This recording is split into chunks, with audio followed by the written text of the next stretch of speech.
So nobody will tell you that entrepreneurship comes with surprise $800 expenses.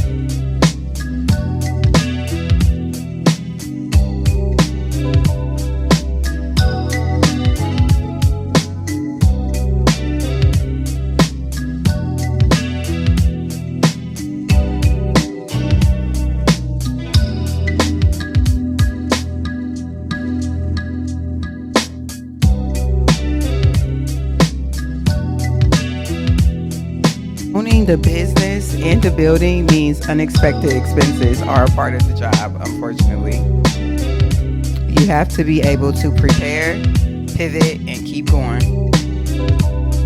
Business owners, what's an expense that caught you off guard?